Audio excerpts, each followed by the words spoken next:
Champagne soaked my dress before I even said I do. The bottle crashed to the floor. The crowd froze. My sister stood center stage, red-faced and smirking.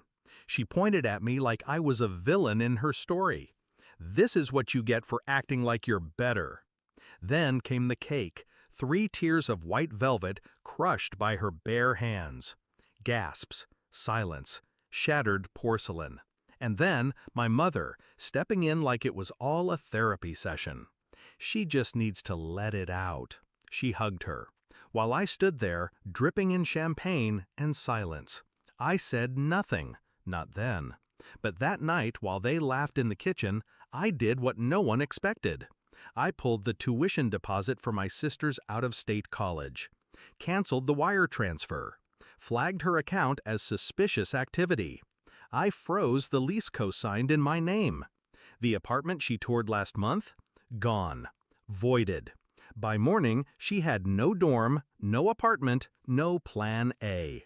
But at 7:30 a.m., they got the real news. And that was the part I'd been saving. Growing up, it was always her. Emily cried louder. Emily needed more. Emily was sensitive. I was quiet, sharp, precise. That made me cold. Our parents catered to her chaos like it was a gift. When I got scholarships, they said she needed encouragement too. When I got engaged, they said not to make her feel left behind.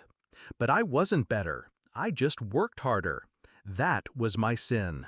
The signs started 6 months before the wedding. Little jabs, snide remarks disguised as jokes. "Wow, who knew you'd be the first one married? Your fiancé's cute. I'd flirt with him if he weren't so stiff." I let it go. Family, right? Then came the dress fitting. She wore white. I asked why. She rolled her eyes. "No one's gonna mistake me for the bride. Don't be so insecure." The day after, she posted a picture of us, cropped to show only her. Captioned, "Some of us were born to wear the spotlight." My fiancé noticed. My friends noticed. Even the planner asked if I wanted her removed from the bridal party. I didn't, because I needed her close. She thought I was soft because I stayed quiet, but I wasn't soft. I was patient. That night, after the wreckage, she passed out in my mother's guest room, drunk, unapologetic. My mother blamed stress, said I should be the bigger person. So I did exactly that. First, I called the college financial office. The deposit hadn't cleared yet. Perfect timing. I pulled it.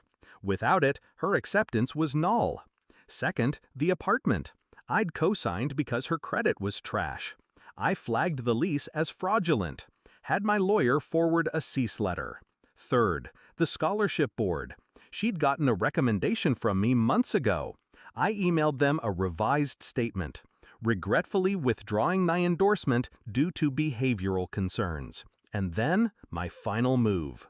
2 months earlier, she drunkenly confessed to using fake IDs to work in clubs. She laughed about it, thought it made her edgy. What she didn't know was I recorded it.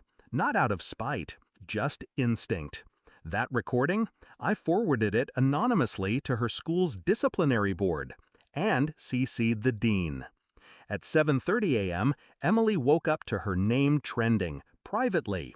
Calls from the housing office, a revoked acceptance letter, a text from her advisor saying they were reviewing eligibility. She ran to my mother's room, sobbing. I was already gone. Checked into a suite downtown with my new husband. They called me 5 times. I didn't pick up. Then came the email. Subject, "Why are you doing this?" I didn't respond. The confrontation came a week later. She stormed into my condo, eyes bloodshot, voice shaking. "You ruin everything!" I sipped my coffee, calm, composed. "No, Emily, you did that." She blinked. No witty comeback, no screaming, just silence. That was new. My mother followed up hours later, accused me of being cruel, said Emily was just acting out. I reminded her the damage wasn't emotional, it was financial, documented, traceable, earned. And for once, she didn't argue. The fallout was quiet but permanent. Emily moved back home, took a gap year that stretched into 2. She tried to post about mental health and family betrayal, but no one bought it, because people remembered the cake, the screaming, the video footage someone uploaded and never took down. Meanwhile, I lived. My husband and I traveled. We built something real, quietly, steadily. No chaos, no sabotage, just peace. And I didn't miss her, not even a little. They called me heartless. I call it boundaries. Let people think you're soft. Let them misread your silence. Then move when it counts. Quiet isn't weakness, it's timing. And revenge, real revenge, it's not loud, it's permanent.